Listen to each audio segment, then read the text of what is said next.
Hi there, my name is Ron Rogers, and this presentation is fun on layovers in a slightly lighter note than some of my other presentations, but airline layover stories, fun times with women in bars and pools. Now, I have to give a little preface to this. I was a DC-10 co-pilot based in Chicago, and they sent me to Newark to pick up a trip.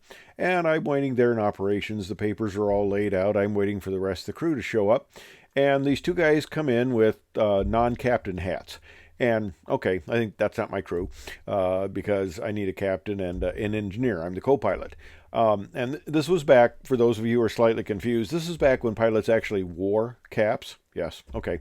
So these two guys start looking at the paper, and I go, what's going on here? Well, I walk up and I start talking to him. I realize that the one guy with the co-pilot's hat, he's actually the captain. He had gone from the right seat of the DC-10 to the left seat of the DC-10, and they were having so many upgrades that they were out of captain's hat, so he didn't have one. Okay, well, this is Newark, and I'm from the Midwest, so I think sometimes East Coast people can be a little gruff, and this captain certainly was. He was a bit of a gruff guy. I mean, a good guy to fly with, but he was just a little bit gruff, especially handling the flight attendants. And he was very new as a captain, and probably hadn't developed all of his social skills working with the rest of the crew. Well, we're flying from Newark to Chicago to Philadelphia. And Philadelphia has been one of my more interesting layovers, and not necessarily in a good way, but this was a fun time. So, okay, we get to Philadelphia, and we got the three pilots, the 8 flight attendants, and the one flight attendant tells me as we're walking off the airplane that says, "I need to stop at operations. It'll just take me a minute. Please don't leave without me." And I go, "Sure, I'll tell the captain because the captain kind of runs this." So we get out to the pickup bus there, and yeah, Philadelphia doesn't have palm trees, but it was the best picture I could find. Anyway, so we get out there to pick up, and we get everybody on board, and the captain goes, "We're missing one." I go, "Yeah, I meant to tell you, she had to stop at operations. I thought she might have caught up with us by now." And he's looking at his watch. He says, "Well, it's time to go." And I go, "Well, I'm sure she'll be along in a minute." "Nope, time to go." He tells driver, "Go." So we leave. Okay, I'm thinking this is not going to be so good. So we get to the hotel, we're checking in, we're getting all our, little keys and stuff like that, and the phone rings, and it's pretty obvious that this is the flight attendant wondering why there's nobody to pick her up and where everybody went. And the captain goes, "Is that my flight attendant?" And the lady says, "Well, I think so." And he grabs the phone and says, "Where were you? You aren't there for pickup." And they started yelling at each other. And then he hands her back the phone and says, "That's done. Hang it up." And I'm going, oh boy, this is going to be fun in the morning. I can really see this. Well, the flight attendant said, "Hey, why don't you guys join us in the bar? We'll get a couple of drinks, have some appetizers, have a good time." So, okay, sounds good. Well, the captain decided not to come down, and the second officer decided not to come down. So we're down in the bar. And again, this is another stock picture because I didn't have my camera every place I went back there, and it wasn't the type of camera like this type of camera. It was a big one that you had to take, so it didn't work out. So we're in the bar, and I'm sitting at this table with 7 flight attendants, and a few minutes later, the 8th one come in, and she's kind of upset, and we're sitting there.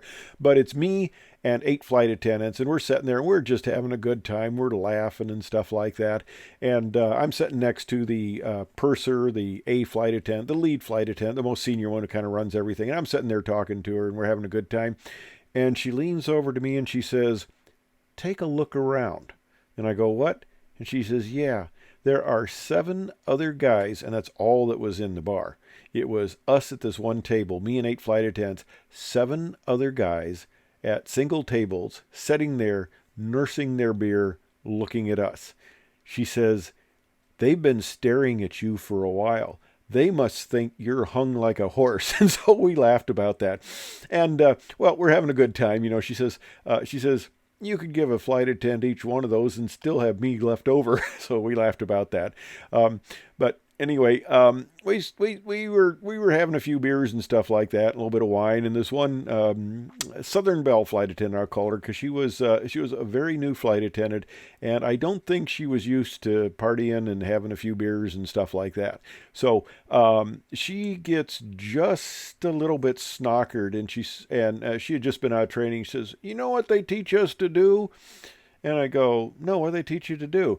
And he says, well, they teach us to, and I'll spell it out because I don't want the censors getting on me. Because when you're a flight attendant, you want to get information from the cockpit when you're the lead flight attendant. So you want to get flight time, altitude, weather, and knock. Okay, FAWK. Well, you can imagine if you actually pronounce that acronym, what it sounds like. And she says, yeah, they teach us to F the captain. And I go, to the purser, I go, well, it makes me really feel bad. I'm not a captain, you know. And we laugh about that. And she's going, yeah, F, you know, the captain. F, and then she goes, you know, F me and stuff like that. And they're, calm down, calm down. The guys are all really looking, you know. Yeah, she was getting a bit wasted. So I and one of the other flight attendants, when we separated there, we went up to the I helped her take her up to the room. The other flight attendant took her into the room. But those poor guys were just sitting there drinking their beers, looking at us. And we were just having a fun time. I mean, we were just having a fun time. So we separate for the night. The next morning, I meet some of the flight attendants. We go out walking. And this was University Sheridan next to the university there in Philadelphia. And I guess it's not in the best part of town because I go walking out with a couple of flight attendants. And there's this guy with his hands up against the wall there, a big retaining wall, and there's a police officer obviously reading him his rights, and there's another police officer next to him with his gun drawn. And of course, we're kind of walking by this, and one flight attendant says, "What's that?" And I said, "Well, obviously that retaining wall was starting to come down, and that citizen there put his hands up against it to stop it from coming over." And I said that police officer there was obviously so impressed that he was reading him a citation for being such a good citizen. And she goes, "Really?" And I go, No, I don't think so." Okay, well, the next day, we're back at the front desk, and we're picking the crew up, and there's the captain and the flight attendant they left behind, and they're just laughing and joking and all sorts of stuff. And I'm going, what the heck is this? When I last saw it, they were butting heads. Well, when we took the one flight attendant back up the room, a few of the flight attendants, including her, had stayed there. The captain finally comes down, gets a drink. They run into each other. They sort everything out. So now they're happy and stuff. And it was like, I thought there was going to be a fist fight the next day, but they're getting along. Okay. Well, I'm now upgraded. I'm a 27 captain, and I'm flying a trip. And I'm ending up in San Diego, one of my favorite cities out there. So it's layover time, and I go out to the bar, and I meet the nice young lady there, and with the flight attendants. And I said, "Hey, can I buy you a drink? And how about supper?" And she goes, "Okay, that sounds good." And then I said, "Hey, I got a room here. You want to come up and spend the night with me?" And she goes, "Sure." And the flight attendants are going like, "What's going on here?" And then I said, I really enjoy when I have my wife on a layover. See, I was flying very circuitous route, ending up in San Diego, and she didn't want to come along and all that. So she just took the direct flight Chicago out, and we met. And so it's kind of fun, have a fun time in San Diego, look around a little bit before I have to go back. And some of the flight attendants play that same joke. We've had some married flight attendants who start to get amorous in the van, and the other ones don't know that they're actually married. And hey, come on, spend the night in my room, and then they have a good joke on the other flight attendants. Well, let me tell you about Karen now. We're in Cincinnati, and I've got my new co-pilot. His name's John. He's just come out of the Air Force. Had been a very experienced F4 driver, actually, on it when it was actually quite new. But he's new. He's new to the airlines and stuff. And we're going out to this bar, and there's only one lady in the bar besides us. And we come in there and sit down, and I'm telling John, I said, it's kind of funny. People will talk to you in the bars, and I said, for some reason there are some guys who actually will tell women in bars stories and claim things like they're pilots and that when they're really not, so a lot of times they won't believe you. So we sat down and we're having a couple of beers there, and then Karen turns over and says, "So what do you guys do?" And John starts to talk, and I put my hand up and I go, we're forensic biologists. We're here for the convention right in town here. And she goes, what? I says, yeah, we're forensic biologists. We conduct autopsies on the dead, determine the cause of death. Usually we go out into a field with a tent because the propensity of disease and that, and we dissect the body to determine the cause of death. And she goes, oh, that's interesting. And I go, I'm kidding you. We're used car salesmen here for the convention. And I said, I got a Nova that I could put you in, low mileage, only driven by a little old lady to go to church on Sunday.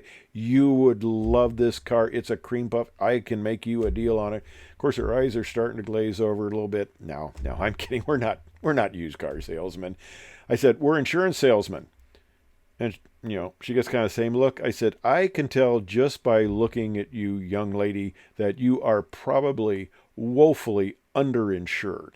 And I said, we have a whole life policy that is just fit for you. And then she's going, no, like that. I said, okay, I'm kidding. All kidding aside, we're airline pilots. And she goes, right. Okay. And John looks at me and goes, you got to be kidding. She believed everything without flinching. And when you said you were an airline pilot, she goes, right. Well, that's when these things come in handy. The little business card, it's got my name on it. It says captain, stuff like that. So you show them a business card and they finally, oh, you really are an airline pilot. So we have a fun little talk and stuff like that. Well, another layover, and this was kind of interesting. We're going down to Birmingham, and it's me and the co-pilot again, and we go out to the bar. It's in the hotel there at Birmingham on a layover, and it's a very small bar. It's actually U-shaped, and there are these two beautiful young women sitting at the bar there having drinks, and we sat down there, and they start talking to us. And they said that they were there for, I guess there's a big horse race or something in town, and they had come in for it, and they wanted to invite us to their box, and the next day. And I said, well, we're here on the layover, and we have to leave the next day, so we can't stay. Well, we're talking to them, having a good fun time. They're very friendly. Couple of drinks, show up, and they said, oh, did you buy us drinks? And I go, no, we didn't. Sorry. And the bartender says, oh, it's from the guy on the other side of the bar. And okay, that's interesting. They both wave to him and go, thanks. That's a little strange. So we continue on talking. Okay. I mean, this is an airline pilot's dream. And of course, I had to convince her we're airline pilots. Gave her one of my cards. I have cards that have been distributed, I guess, to all sorts of bars and stuff like that. But anyway, so we're talking. We're just having a fun time. Yeah, we'd love to come, and it sounds like a lot of fun, but we can't. Two more drinks show up. Oh, and they're going, what a loser. I kind of felt bad for the poor guy because he's sitting over there. We're talking with the women. He's buying drinks, and this goes on a little bit, and then he finally just leaves. He doesn't even ever come over or say hello. So, yeah, what the deal? We thought that was a little strange. Okay. Oh, one thing I might mention, my son is an airline pilot too, and he's picked up on his dad's lead. But instead of being a forensic biologist, he's a forensic botanist. He determines why houseplants die. And the other thing they do is, there's usually two of us now, two-person crew, and he goes, well, I'm a cone picker and he's a cone placer. When you go to the middle of the road, you see those little cones there? And he says, I place them. And the guy says, and I pick them up. And, it's a very dangerous job being out there in the roads. And that's why they pay us so well and we can stay at nice hotels. Okay, that's his story. Well, I got one more story that's kind of interesting, and it has to do with flight attendant and pilot kind of relationships. Let's put it that way. So we're out at the pool. The flight attendants are out there getting some sun. I come out. I sit down on one end of them. This guy comes out, sits down at the other end, and says, starts talking to him, says he's a airline pilot. And they go, oh, what do you fly? And he goes, 727. And they go, oh, what type? And he goes, well, the 727. Well, this is when I start to think, because I didn't recognize the guy. That doesn't mean much, but I didn't recognize him. I started to think, I wonder if he's putting on a line here. And the flight attendant says, well, do you fly the standard, the stretched, or advanced? And he goes, well, yeah, all of them.